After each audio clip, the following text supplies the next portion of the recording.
together as a community tonight, and that the saving gospel of grace will be shared with all the people that attend. I ask that this lifted studio session will be a place of faith, fun, and friends, but also that your name will be honoured in everything that we do. Bless us in our night as we learn about shooting and editing with our phones. We gather in your name and are so grateful for your guidance. Amen. In the name of the Father, and of the Son, and of the Holy Spirit. Amen. Now it's time to introduce our special guest, James Madry.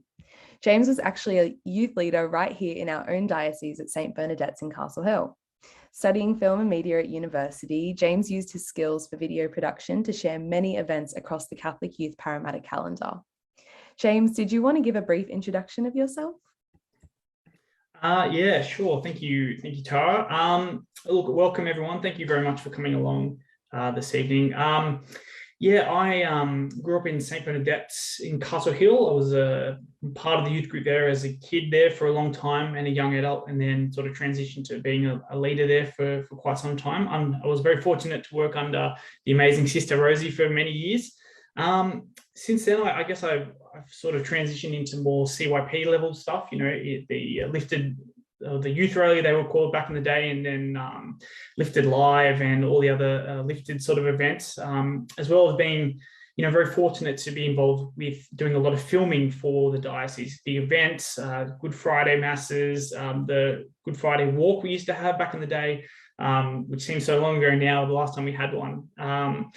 And yeah, it was very, very fortunate to be asked to film the World Youth Day in Poland and Panama, to be able to, you know, capture the sights and sounds of the World Youth Day Festival, and then send those back home, so that, you know, family and friends back home in Australia were able to sort of, you know, engage and partake and sort of get a bit of a glimpse into what life was like in the madness and absolute joy that is a World Youth Day Festival. So yeah, look, I'm very, very honoured to be with you all tonight, and yeah, very thankful to be able to hopefully share a thing or two with everyone. So yeah, I hope you all learn a little something tonight. Amazing. Thank you so much, James. I'm sure I speak for everyone when we say we are so excited to learn from you tonight. So if you want to let us know why this form of creativity means so much to you, and then you can just take it away for the evening. Yeah, look, I guess video is, for me, it's such a, there's so much to it, you know, where there's a photo, you know, you take one photo and that's it. But with video, you get so much more. There's the sight, obviously the visuals, but then there's the sound, and then, you know, the movement of the camera, and, you know, you really feel like you're there a little bit more than just taking photos. You know, photos absolutely have their place, and they're a good way to, you know, just sit and ponder something. You're looking at one image and you can really take it in, but you know, video is more for, you know, being there in the moment.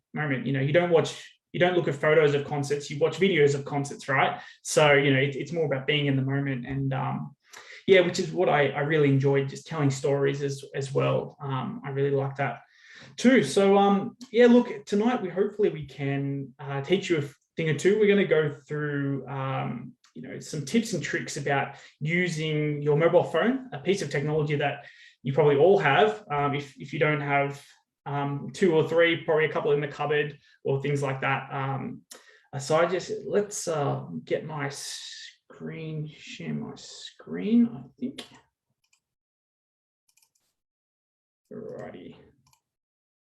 Alrighty, perfect.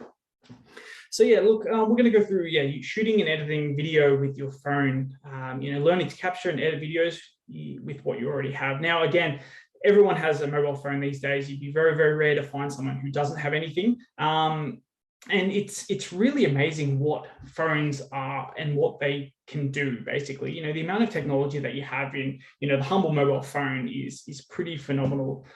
There's some stat where I think most modern mobile phones have more, you know, processing power and smarts in them than, like, you know, some of the space shuttles, you know, back in the day. So they're pretty powerful pieces of equipment, and you can do so much with them, especially with video. So tonight we're going to go through just a number of different topics, just to sort of break it up on how we can, you know, get the most from our phone. Bit of an introduction first. So we've got these 5 topics ahead of us. So a bit on how cameras work and what cameras need to get the best out of them.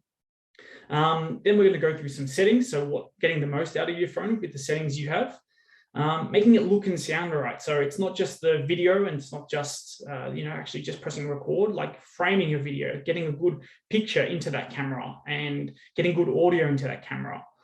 And then we're going to go through a little bit on putting it all together. So editing a video, there are ways to do it on your phone, a bit limited compared to, big editing suites on your computer. But that's the amazing thing about phones. You have technology and you have apps and all sorts of things to be able to do all that sort of stuff on your phone, everything on your phone, which is really, really cool.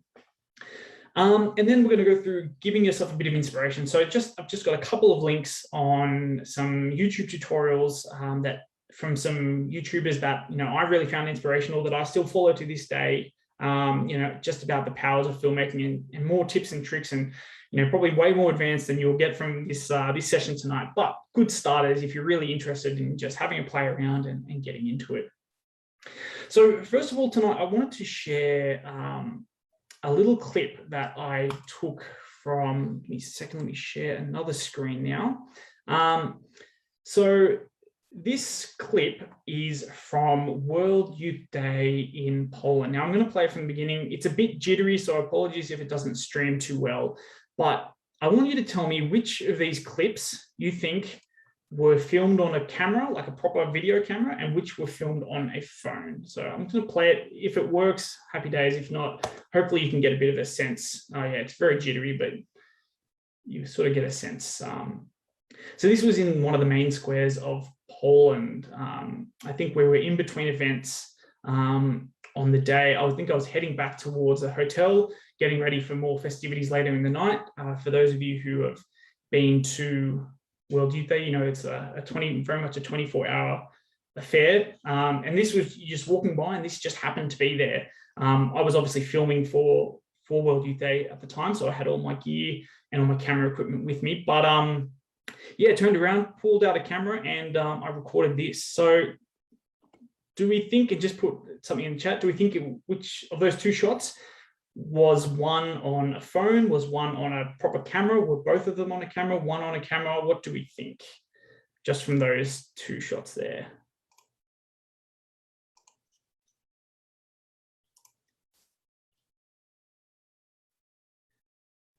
Oh, hang on, chat, here we go. Both on phone camera, both on phones. Yeah. Okay. So you're both, you're all pretty much on the money there. Yeah. They were both filmed on a phone. So on that day, I was heading back to the hotel because I'd been filming all day. All my gear was pretty much out of batteries. I was running back to get some new batteries, charge everything. And all I had was my phone. And this amazing thing, these dancing nuns appeared right in front of me. And I'm like, I have to film this. Thinking, no, I can't. I was stressing out. Bang. Got the phone out and filmed it, and got one of my favorite shots from all of World Youth Day Poland. And that was just from literally having my phone right there at the right time, being able to pull it out and hit record, and away you go. And arguably, I would say that shot, the way it was, the lighting, the way everyone was positioned, it just looked so nice compared to a lot of the other shots where I was spending time to get a good shot and set it up. And here I just pulled the phone out and got one of the best shots I've ever taken in my life, I would say. So yeah, definitely don't discount your phone. It's a really amazing tool, can get you great shots, and we'll go a little bit more into how to do that tonight. Alrighty, so cameras, how they work, what they need. So we're going to go through a bit of an introduction to camera technology, just to give you a bit of background on how cameras work and what they need and why they need what they need, and basically some things on how to get the best from your camera. So cool. So basically, cameras on phones these days have had huge amounts of money and research into them. Every new phone that comes out, one of the headline things about it is the best camera ever. Think about every iPhone ad. They've got whole advertising campaigns on the camera on the iPhone. It's like a big ticket item for them. These days, even cameras on really basic phones, they can really produce very high quality images. Just huge amounts of money being put into these cameras to get really good images and videos out of really, really small packages, basically. And honestly, some cameras on phones these days are better quality than professional video cameras from not that long ago, really.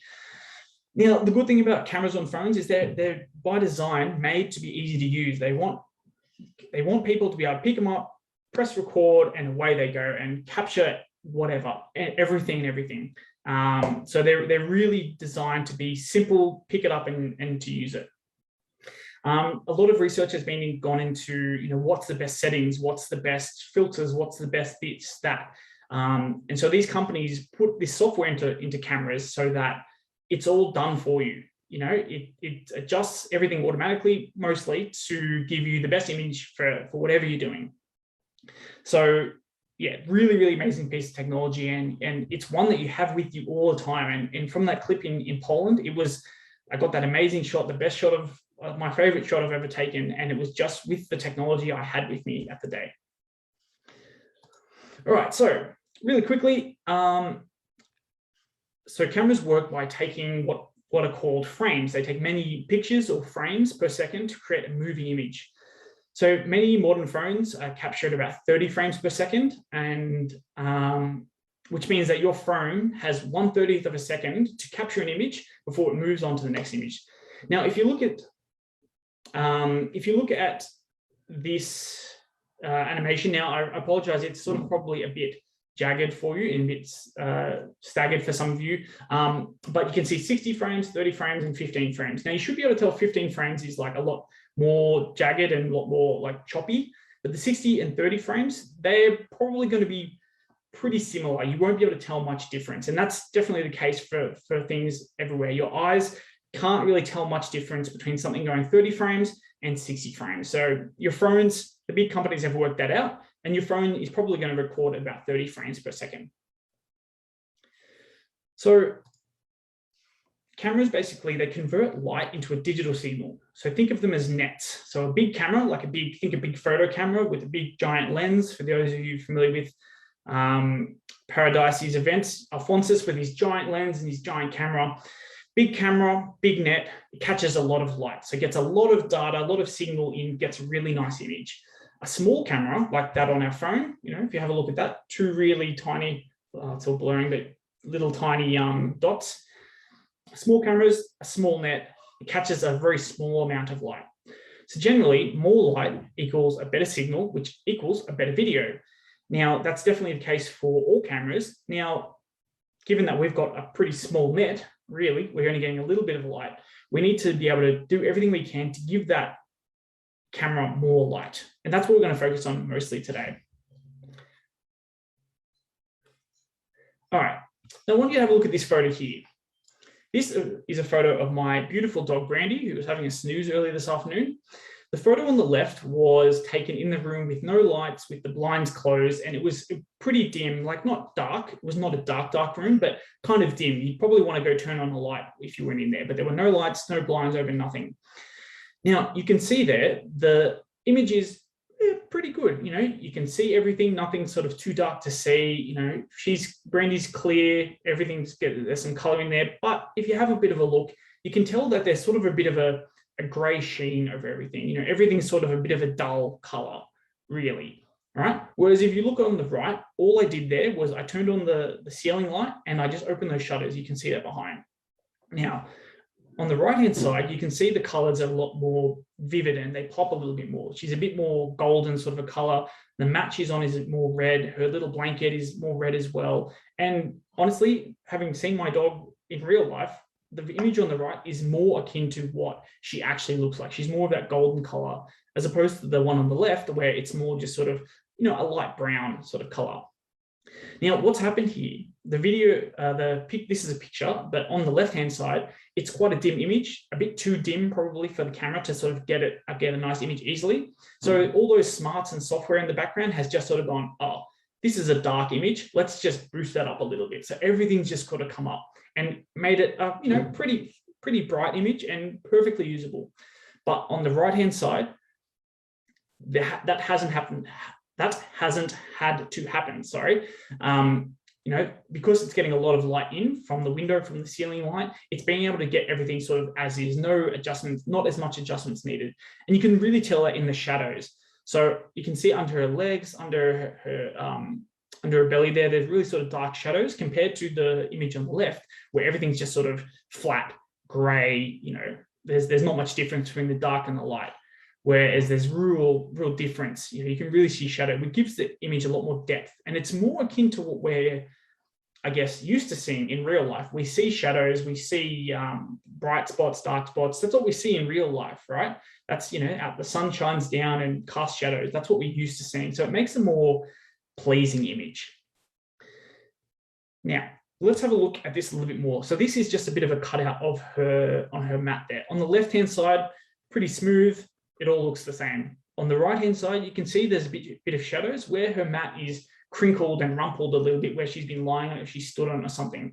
You can see the shadows on the lines in the folds of the mat there, which you can't see in the left-hand image, which is because the dark bits have all been boosted up. So any shadows that were there, they've been boosted up and they've all just become the same, right? It's given you a good image overall, but there's nothing dynamic about it. You can't see those little details in the mat that you can on the right-hand side. So yeah, giving the camera more light just gives it less reason to do any adjustments and gives you a better image, really. But having to say, take an image in whatever situations you can. As long as you're taking videos, as long as you're taking photos, that's the main thing. But just doing something little like opening a window, turning on the light, gave us such better image on the right-hand side.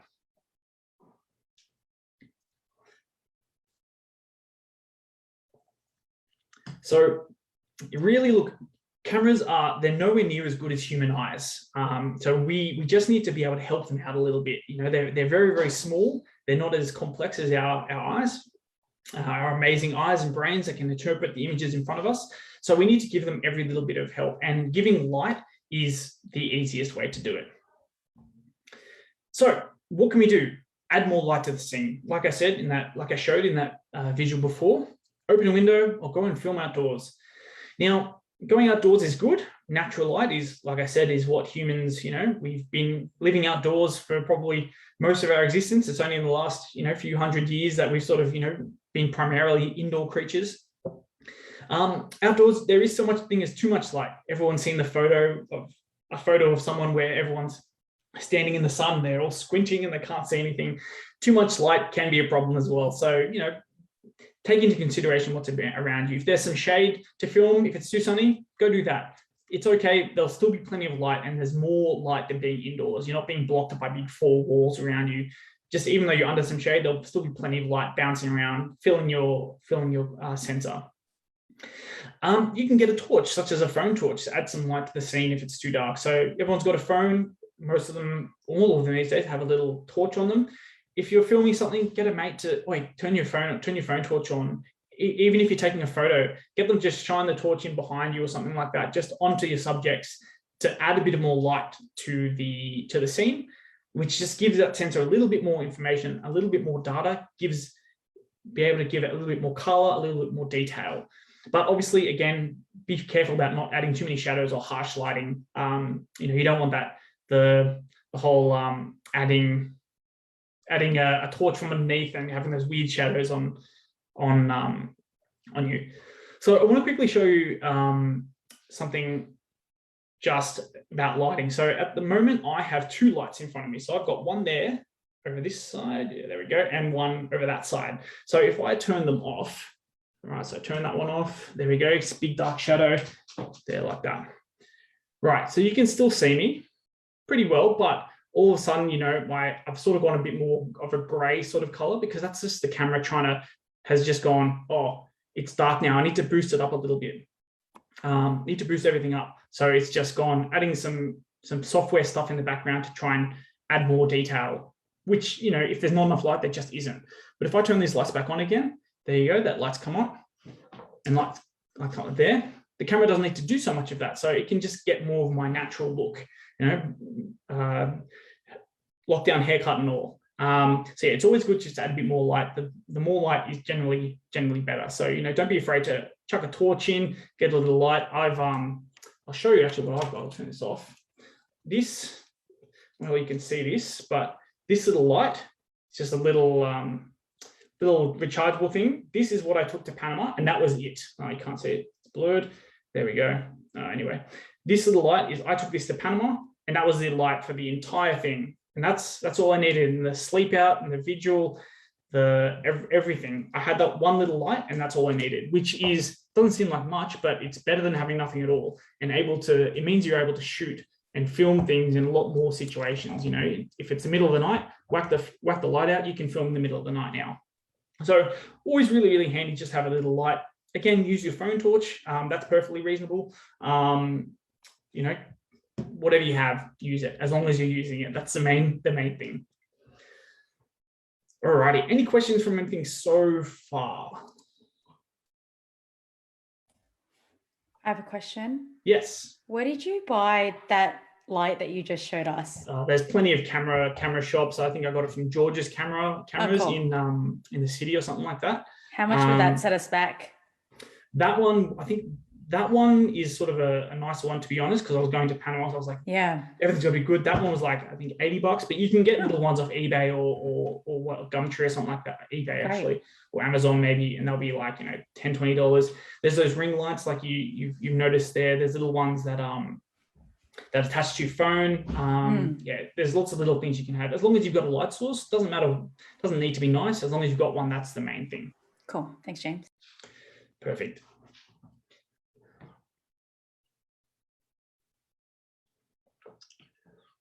Alrighty, so let's go into your phone settings as well. So like I said, mostly phone companies sort of, they put in a lot of research and development, and they've put in a lot of software and adjustments and this, that, whatever, to give your camera the best shot at giving the best image, right? So take that image from my dog, for example. You know, it was quite dim in that room, but it still gave me a pretty good image, you know, perfectly fine. Could definitely use that, could definitely use it to post it to Facebook if you really wanted to.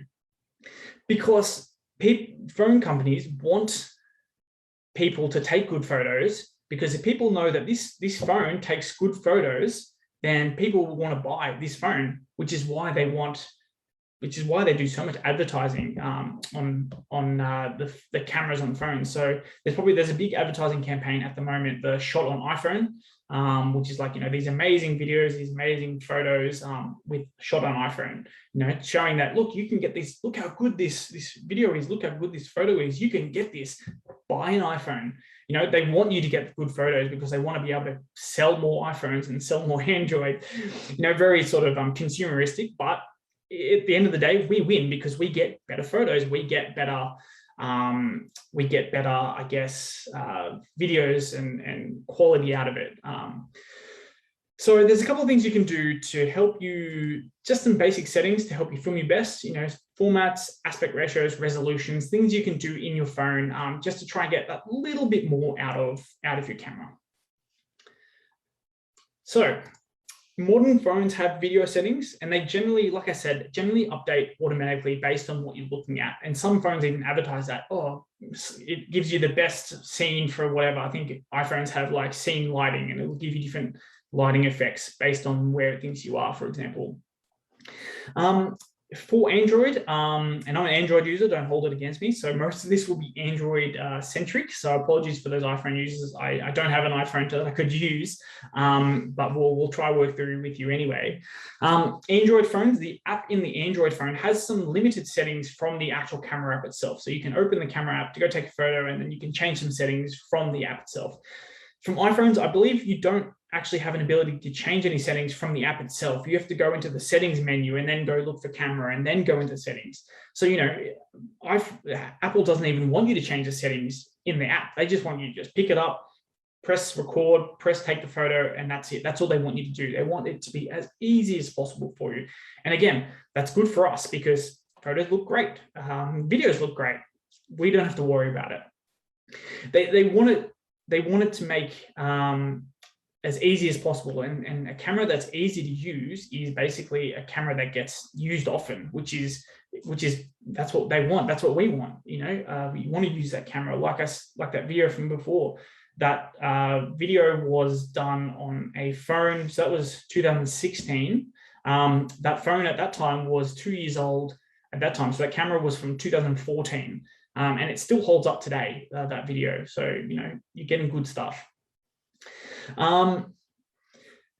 So yes, most settings are automatic, and which is fine by us. You can get some apps that give you full manual control over the camera. So you can, for those of you familiar with photography, it gives you access to things like ISO, shutter speed, aperture, all that sort of stuff. You can do all that manually, but it's not easy. That's hard. People go to university for that. People spend years trying to master that craft.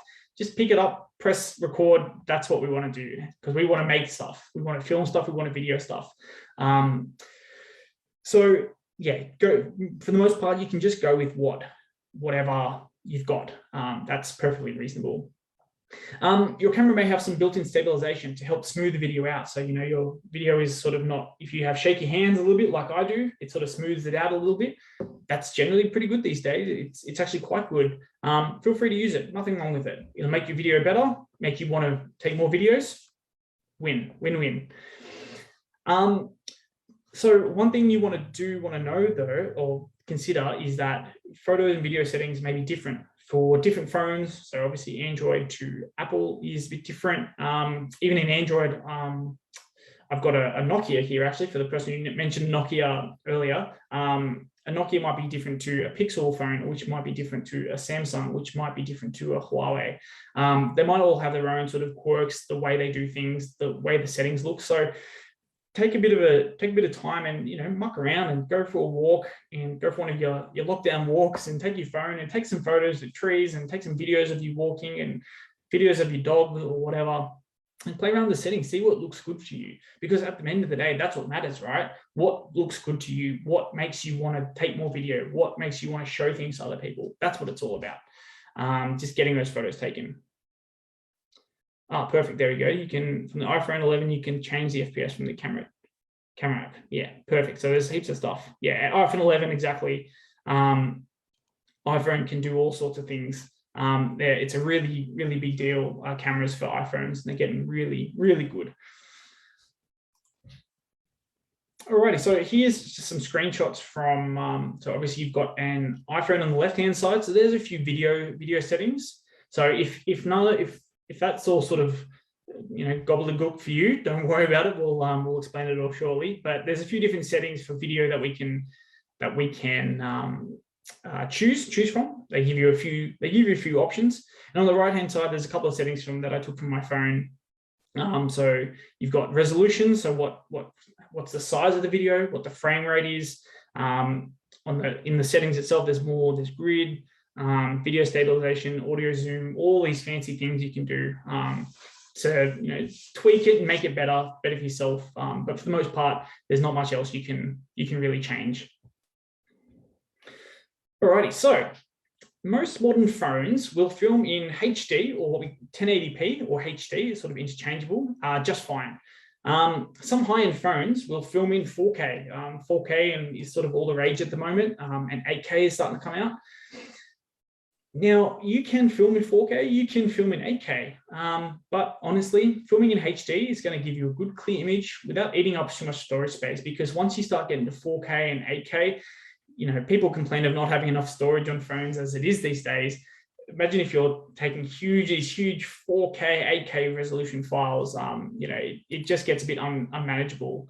Yeah, storage is just, people always complaining about storage, especially on iPhones. So, you don't want to sort of eat all that up, and then you can't take more video, you can't take more photos. So yeah, HD is just fine. And honestly, if you're on a laptop, your screen on your laptop is probably HD. That's the best resolution it can show you anyway. Your TV is likely HD, maybe 4K. Your phone is definitely not much more than HD. So there's some phones that can film in 4K, some can film in 8K, some really high-end phones, but their screen can't even show that back in its full resolution. So what's the point? You can't even watch it. Why would you bother taking it? All you're doing is eating up space there. Yeah, 1080p is pretty much, yeah, it's everyone's pretty used to it. It's very, very good quality. You won't go wrong with it. Now, just to give you a bit of context with this, for those of you old enough to remember VHS tapes, almost all the movies of that sort of era and the ones you watched on VHS tapes, they were all SD. So if you look at the little orange square on the bottom left, that's what SD looks like compared to full HD, compared to 4K, compared to 8K. So we were watching videos and movies on that, like that tiny little thing compared to everything else, right? You sort of think, how? That's so small. But it's not all about resolution. It's not the main thing. A good composition, good framing, good audio, a good story tells so much more than how many dots on a screen you have. So, you know, don't think that if you don't have a really high-end, high quality, really good resolution camera, it means nothing. It means nothing, because we used to watch movies in SD, and honestly, we still do. You watch any old movies from sort of even from the mid-noughties or earlier, a lot of them are still SD. Even some movies as late as 2010 were still being filmed in SD. And it's perfectly fine. We did fine with it before. It's still fine now. So don't get too hung up on having the big latest resolution or whatever. It's not the most important thing.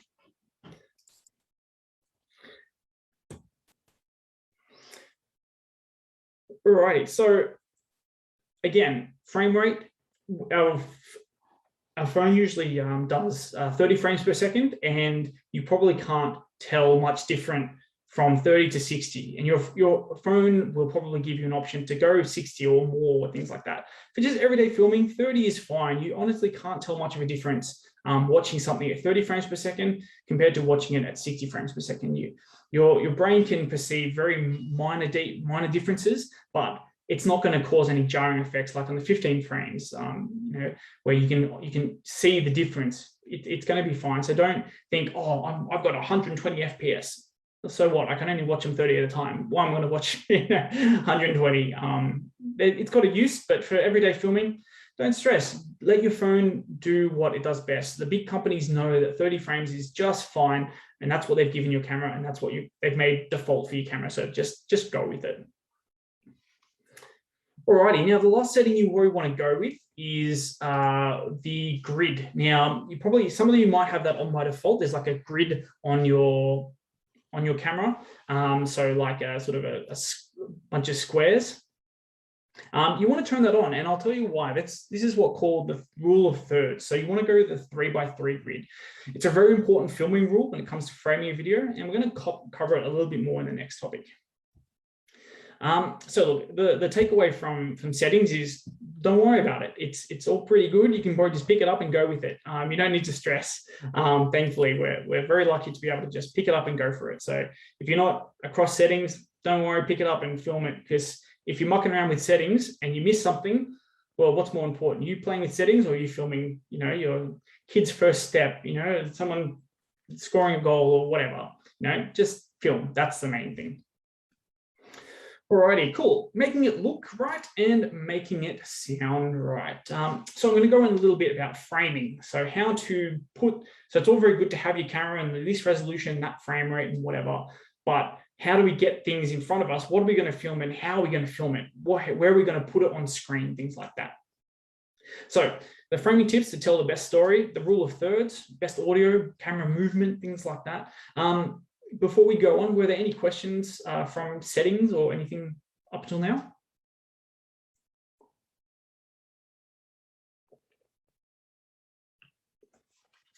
All good? All right, we'll power through, but feel free to pop something in the chat anytime if anyone had any questions. So first things first, get that phone, put it in landscape, all right?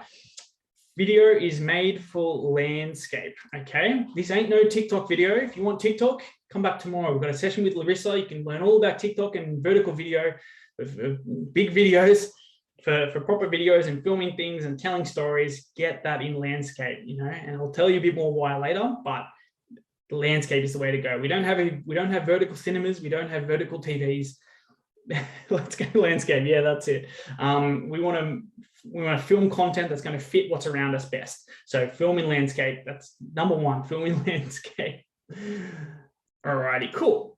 So we're going to go back to rule of thirds now. So have a look at this image on the screen. This image probably feels a bit cluttered or feels a bit confusing. So let's have a look at this dog. Where's the dog looking? What's it standing on? What's among it? What's around it? Why is it looking at something? Is it turning its back on something? What's going on? This image is not rule of thirds. This is just an image. It's taken the dog, the subject matter in this case, the dog is just sort of planted in the middle of the screen, just sort of all over the shop. But if we have a look at this next image, here we go. This is a bit better, isn't it?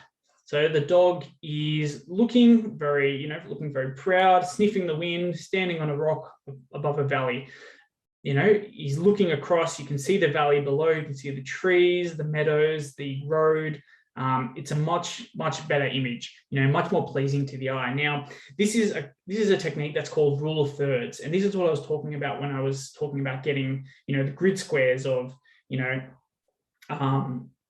the vertical and horizontal grid squares. You want those rule of thirds because it helps you line up your shot pretty easily. And it's basically designed to take advantage of the way the human eye interprets the background, the foreground, and your peripheral vision as well.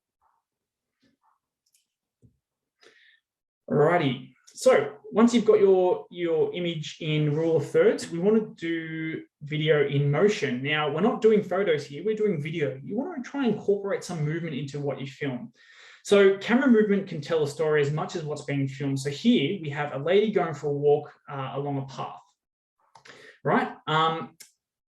The camera's moving, we're going with her. Now, if you look at this image, you might think, hang on, this is not rule of thirds. Aha, but it is. If you divide that into three, you've got the right-hand side, you've got it slopes down a bit, the big shadow. Her lady's in the center. On the left-hand side, you've got the mountain. So this is still divided into rule of thirds, even though she's not on one of those lines. She's still the main subject matter. So she's still sort of in that middle third, which is totally fine. So here the camera's going with her. So she's going for a walk. We're going for a walk. Where are we going? Where are we going to end up? What are we doing? Are we just going for a walk? Are we getting away from something? Are we going somewhere? Who knows? It's all part of the adventure, and we're on that adventure with her. Imagine if this was still. So the camera was still and she was walking away. Now you think, where's she going? Is she leaving? Are we going to see her again? Why aren't we going with her? What's she going to be doing? We're not going to see it because we're staying here. Camera movement can really tell a story as well as movement on a screen. So make sure you try and incorporate a bit of movement into your video, because it is a video. We want to do video. We don't want to take photos here. All right, so looking at the landscape versus portrait, look at this in a portrait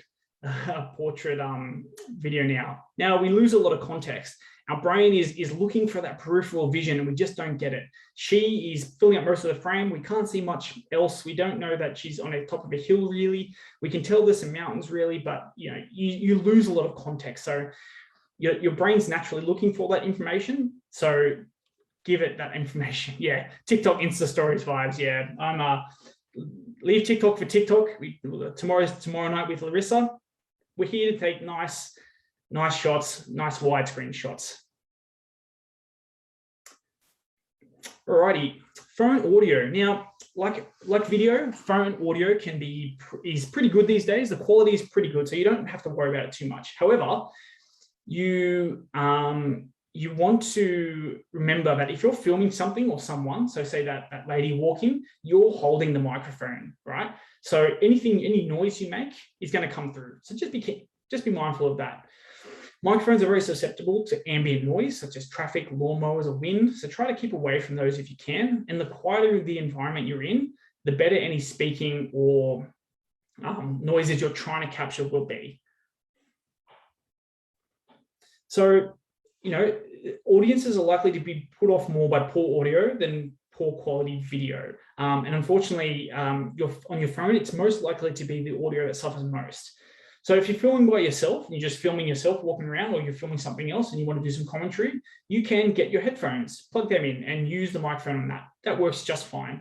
You can get other little accessories. So on the bottom there's a microphone you can plug into the headphone jack or into the data port if you don't have headphone jacks anymore. But remember, you don't have to have any of these things to make a good video, as long as you're out there capturing stuff. So you're getting a nice video, you're getting decent audio because you've got away from the guy mowing his lawn, then that's fine. It doesn't need any of this fancy stuff. The main thing is just capturing it.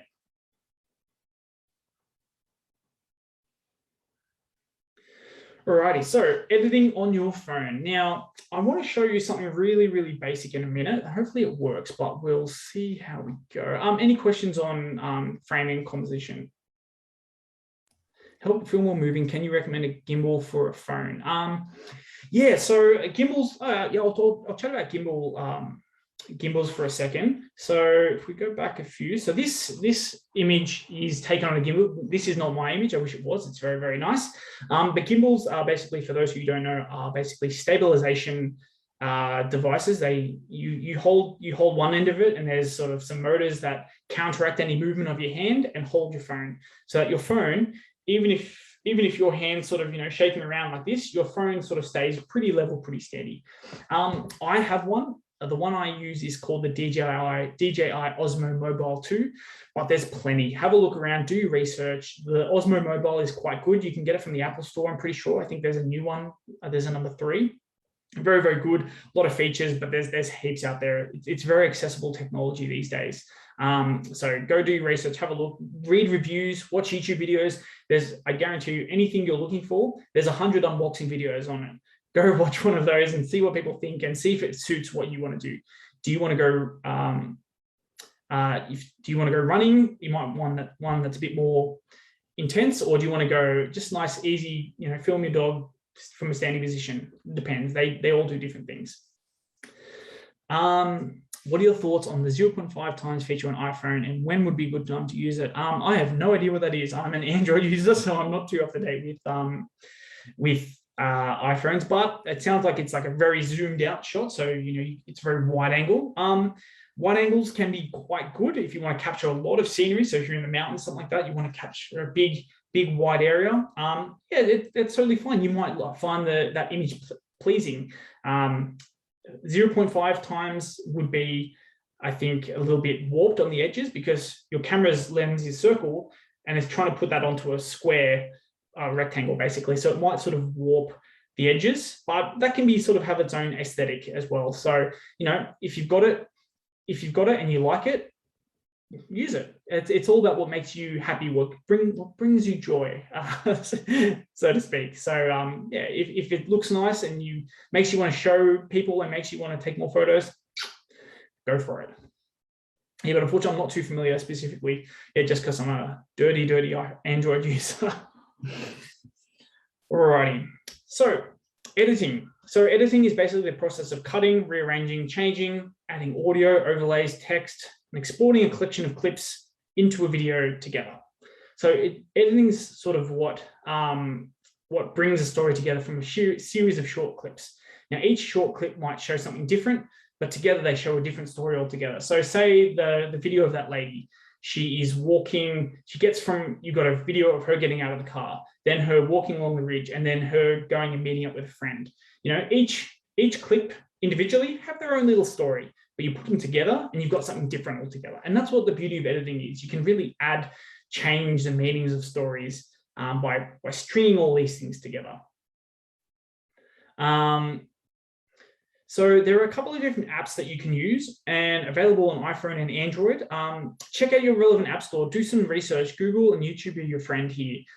See which one works best for you. I personally use an app called Adobe Premiere Rush, which is available on both iOS and Android, as it's free, simple to use, and has some great features.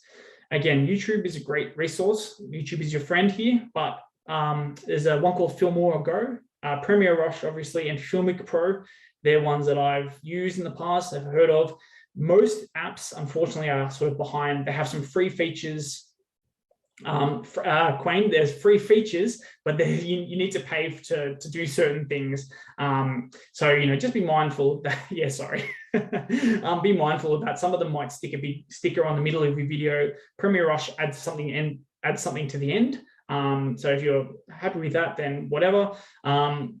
But as long as you can make something and you can start out, and if you make some cool videos and you sort of like what you're doing, hey, it might be worth a couple of dollars to buy the app and unlock it so you can, do everything without any stamps or overlay or things like that.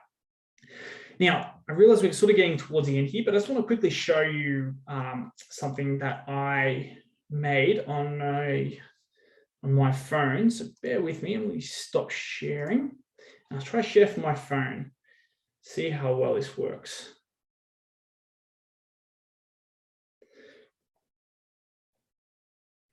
Alrighty, so this is Adobe Premiere Rush. So these were some clips that I took earlier today. So this is just, been getting back into painting, for those of you familiar with what this is. And so I just took some clips and I just put together a little video, and I'll play the video. It's probably going to be quite choppy, but just bear with it. You can sort of get an idea of, the movement, the framing. I tried to get this as best I could with my phone leaning down over my desk, but we'll see how we go. All right.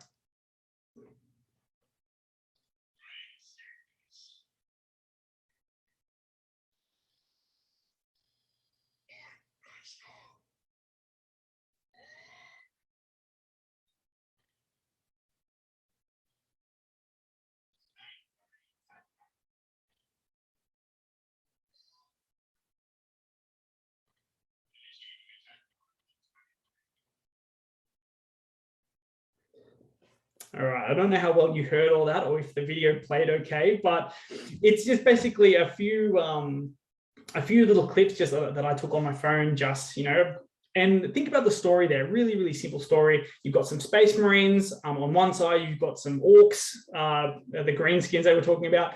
On one side, they meet their mortal enemies, and they're out to fight. So they're yelling at each other. They're trying to psych each other out. Really easy clip, just something simple. But you can do something like that on your phone. It was a bit tedious, a little, because the phone's quite small, really, so it can be hard to do. But if you've got some patience and you want to make something cool, and a phone's all you've got, perfect, go with it. That's the main thing. Use what you've got. You might be hard to get into because you're used to doing everything on a computer and a big screen, but you'll get used to it and you'll get better, and you'll get good. So that's the main thing. Don't be afraid to do it just because it's hard. Have a bit of practice. You'll get there eventually. So look, that pretty much wraps it up. I've got a couple of links. I'll just quickly show them put on the screen. So these are a couple of YouTubers that I follow. Corridor Crew at the top. If you just sort of search them and search how to get cinematic on a cell phone, I'll pop these links in the chat later.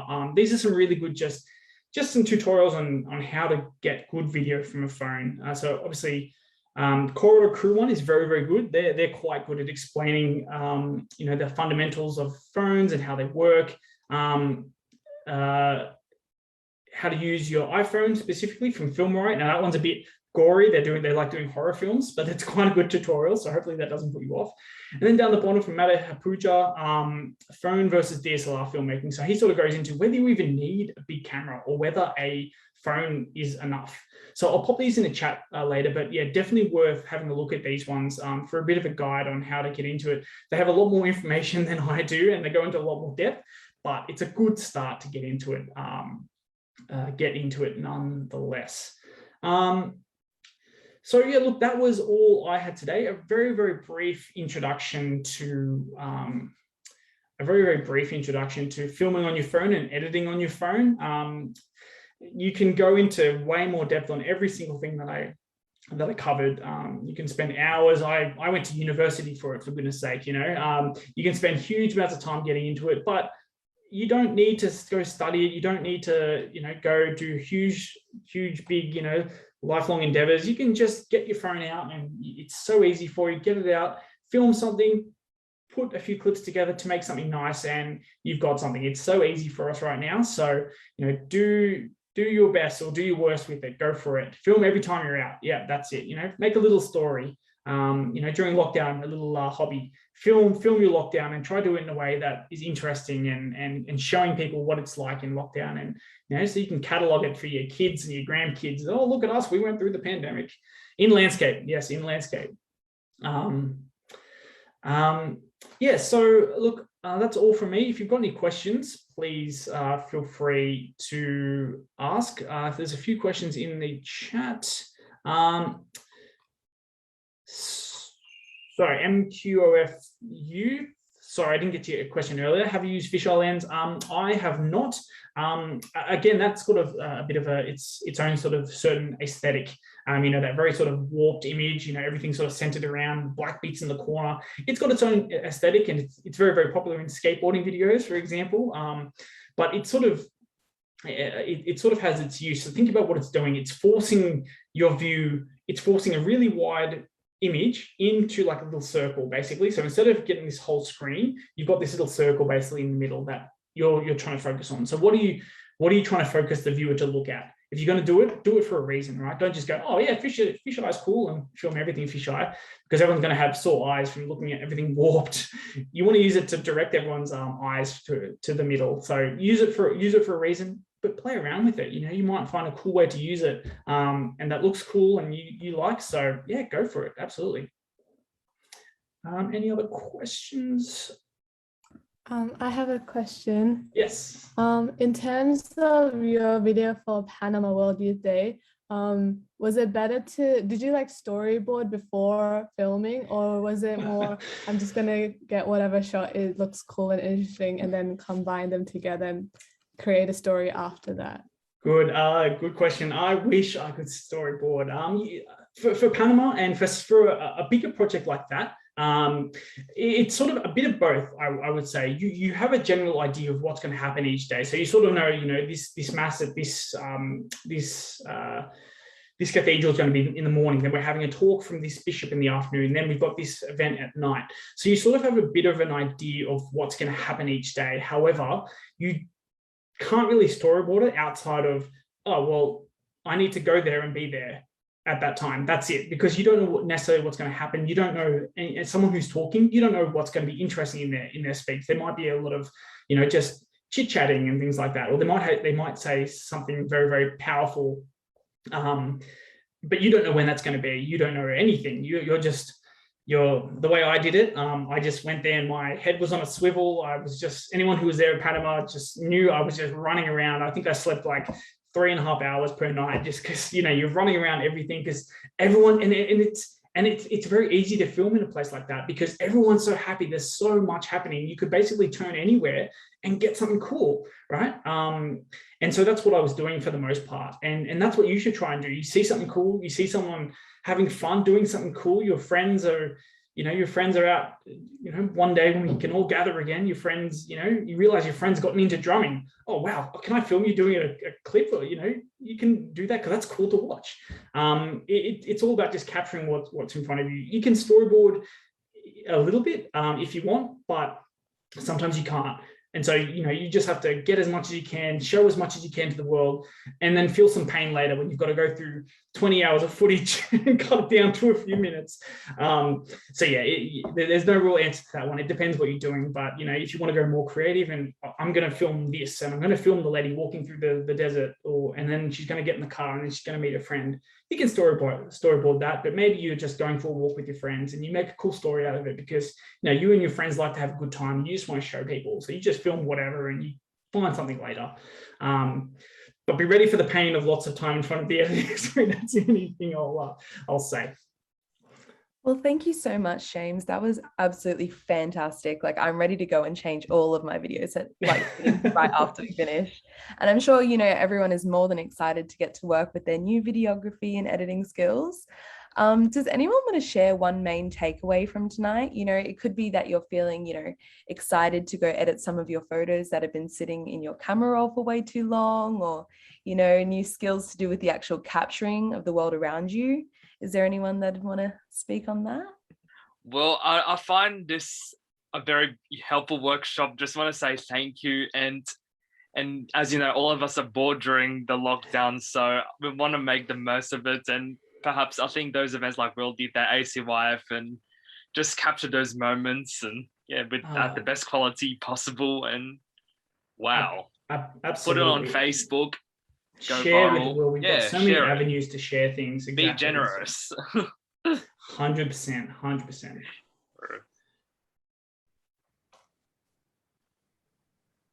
All right. MQO, if you put can we see the Panama video, please? Go check out the CYP YouTube page. There's all the videos are on there. I'd love to show you, but we'll be here for a long time. So go check out the YouTube page. They've got like all the videos in there. And I have to say I did all the filming, but there was a great job by the team, Stephen and Mary from Diocese, who did all the editing. So, it was very easy for me to film, but it was up to them to find a story out of it. So, yeah, well done to them as well. It's definitely a big effort, a big team effort for that one. Beautiful. Well, I guess we might hand back over to Quayne just to close off for the night. Thank you all so much.